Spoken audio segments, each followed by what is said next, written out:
In the investment world, you can do it yourself, or better yet, do it with an advisor. But advisors face all kinds of challenges, and the advisor space has been changing. So I thought we'd get an update on what's happening in the advisor space and how they're addressing those changes. And that should help the end investor as well. Deanne Gage is a Globe advisor reporter at the Globe and Mail, and she'll join us right after this word from our sponsor. Deanne, thanks so much for joining us. Thank you for having me. Pleasure to be here. I was in the industry 4 decades ago, and back in those days, it was, commission based. They were kind of high pressure salespeople that were in the business, and stock jockeys is how we described them.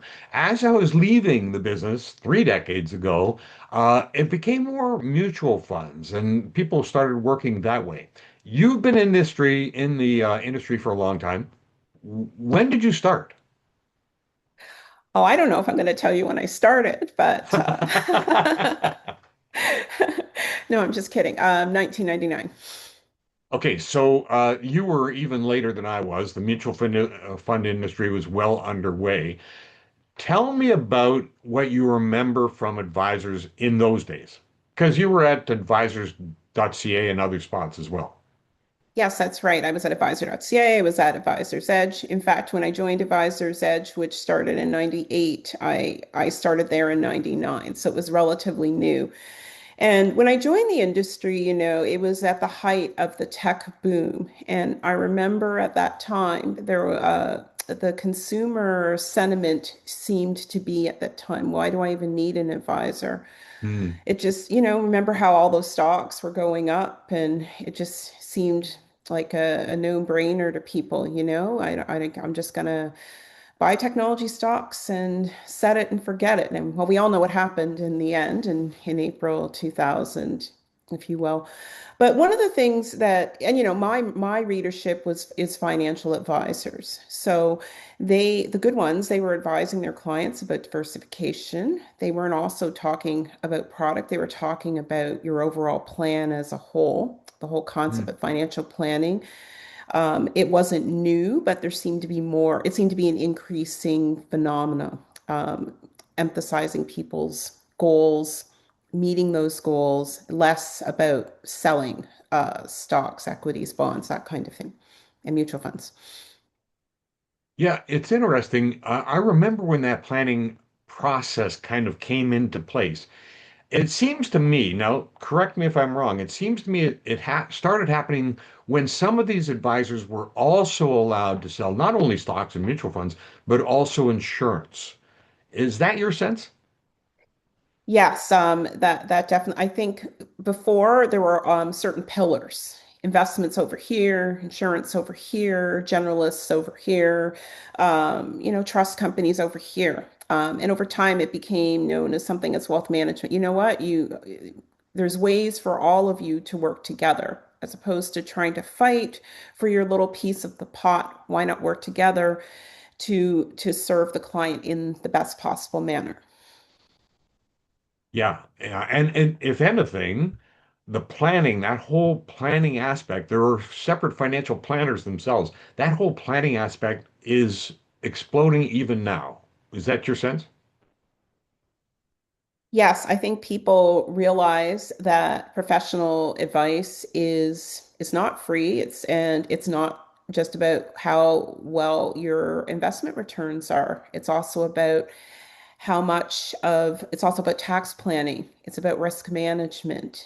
It's about helping you through some of the life curveballs that you may face in your life that can potentially derail your plan, but how to help keep you on track. Yeah, now, Dan, I'm a little bit older than you, and I'm kind of further down the track.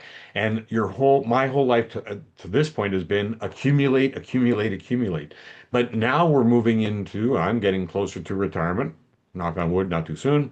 It's decumulation. It's the retirement stage. How are advisors moving their practices? Yeah, it's interesting. Certainly more boomers are retiring, not only boomers, but Gen X. I mean, I'm a Gen Xer and retirement is closer to me than it is to working years, if you will. And it's something even that someone like me that I'm conscious of. In terms of decumulation, I feel that there's a lot more discussion about people get assets from different things, whether it's a pension, um, a CPP or OAS, or your workplace pension, any kinds of investments that you may have, whether it's in your registered accounts, whether you have a non-registered account. And the big thing is, how do you draw enough assets from all of those things and in a way that is most tax efficient?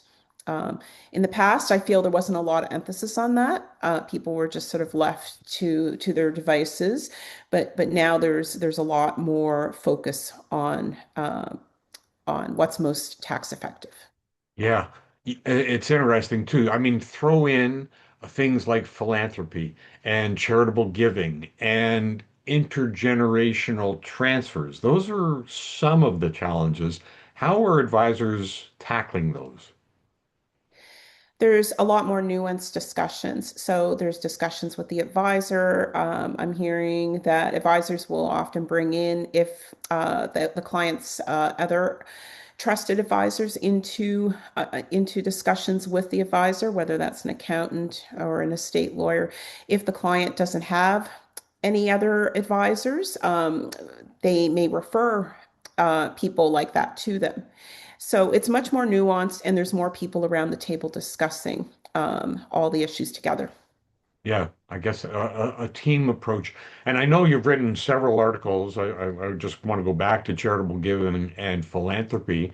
That seems to be a really growing sector, isn't it? Certainly for the high net worth, it is. Mhm. There's certainly more people who are trying to decide whether or not to have a strategy in their lifetime versus waiting until they pass away, and then the estate maybe that goes to charity. Part of the estate goes to charity. It used to be in the past, it was a either or, either you give now or you give later. But now it's again become more nuanced. It's become more of a strategy for both in the lifetime and upon death. Yeah, fascinating that transition. Okay, retirement though, as I'm learning, goes well beyond finances. It has to do with divorce in some cases, death in all cases, eventually. But against that background, you've got clients for the advisors, you've got clients who have a never-ending fear of running out of money. Uh, what's an advisor to do in that environment? How do they fit in? And are they more like have they become more like a life counselor? I think they really have. And beyond the life curveballs that can happen in retirement, like early death of a spouse or a surprise divorce, you're right. Spending money is a real issue for some people. And I know that some people may say that's silly. You know, you've saved all your money. Why wouldn't you spend it? But it's a totally different mentality. You're so used to saving. And I think there's a real fear, especially when markets are volatile. Am I going to have enough money to last me the duration of my retirement? What I'm hearing that advisors will do is they may come up with spending plans in an attempt to give permission, if you will, for the clients. Yes, it's okay to spend if you want to take that trip you've always wanted to do, or undergo that home renovation that you've always wanted to do. There's other issues sometimes that come up in retirement as well. It's also about what to do with your time. There's not a lot of like some people just want to retire because they're exhausted from work and they just don't put a lot of thought into what they plan on doing other than golfing or playing tennis all day, taking that trip that they've always wanted to do. Okay, well, that takes care of maybe the first 6 months. Then what?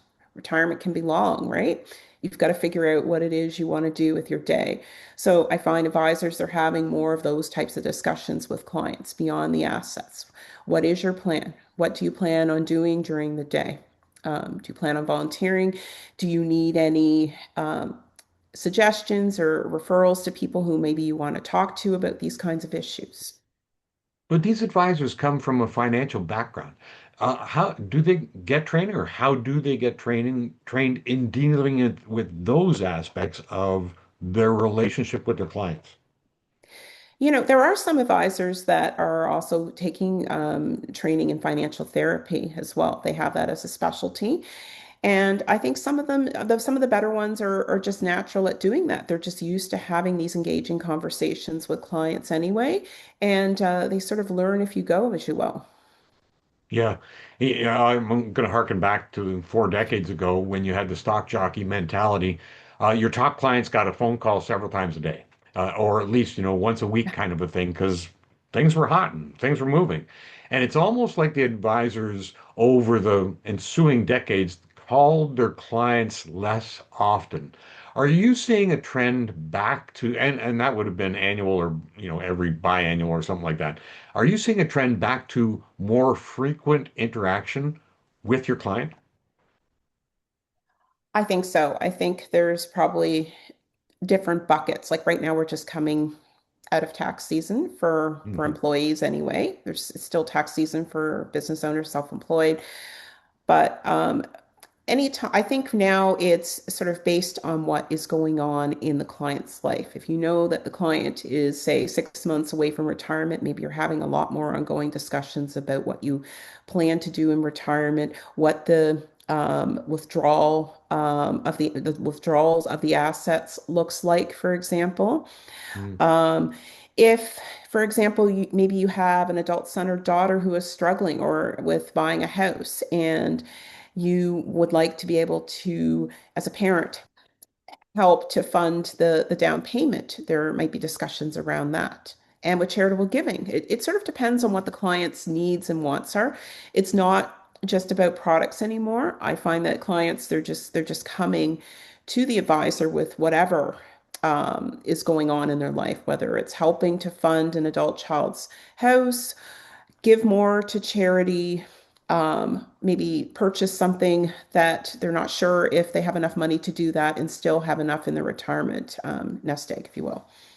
Let's talk about another subject that's hot in all the news everywhere, artificial intelligence. AI is disrupting businesses like lawyers because you can just Google something and find out the answer, legal answer.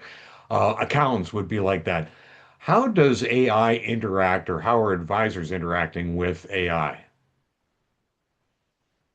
Well, I believe right now it's probably a small niche of advisors who are utilizing AI to the best of its ability. I suspect because advisors, they tend to be an older demographic. The average advisor is well into their 50s, mid 50s. And I think a lot of them are still struggling to figure out how to make it work. They might be using it for things like crafting emails, summarizing meeting notes, but um, in terms of the advice part itself, I'm not really sure a lot of them are doing anything like that. And I have heard anecdotally a lot of advisors saying that clients they will run numbers, they will put something in Chat GPT or Pilot or Gemini, show me a portfolio with X, Y, or Z, and they'll bring it in to the advisor kind of thing. Is this good or not? So sometimes it can be very uncomfortable because it's new technology and I don't know. It's a challenging time, I feel. I think the main mantra that I hear is that professional advice with a live person will always rule out over a computer. But certainly, we've written stories at the Globe about this, where we've tried to see the advice that AI is giving, and frankly, some of it isn't half bad. Some of it needs some work, but it's come a long way, you know? Isn't that interesting? So the industry is in transition, as you're indicating. And I saw an article recently where more and more people are graduating from university and they want to move into finance, quote unquote, because there's a lot of money in finance, those kinds of things. We've got the challenge of artificial intelligence. We've got the challenge of interpersonal relationships. How do you see the advisor industry in, say, 10 is too short, say 20 years from Oh, it's a big question. now? I would like, I mean, this is the market that I serve. I would love to believe that professional advice is still around. I mean, as long as clients have needs and as long as clients have complex needs, I feel that the advice will be there. Maybe for, if you just want something to get started with investing, you don't have a lot of assets. Maybe AI plays more of a role in that, Mm. do it yourself brokerages. But, there's a lot of complexity with some clients. There's shareholders agreements, there's separation agreements and divorce and death of a spouse. All of those things are, yeah, you can do your research online and through use AI to find out more information, but it's the complexity is really, really difficult. And I feel that there's still a need and a desire for people to talk to other people who can help them to navigate through those issues. I don't know who's saying it, but people who need people are the luckiest people in the world. Isn't that Yes. truth, Dan? Yes, I agree. Thanks, Dan. Thanks so much for your time. Oh, thanks for having me. Deanne Gage is the Globe Advisor reporter at the Globe and Mail.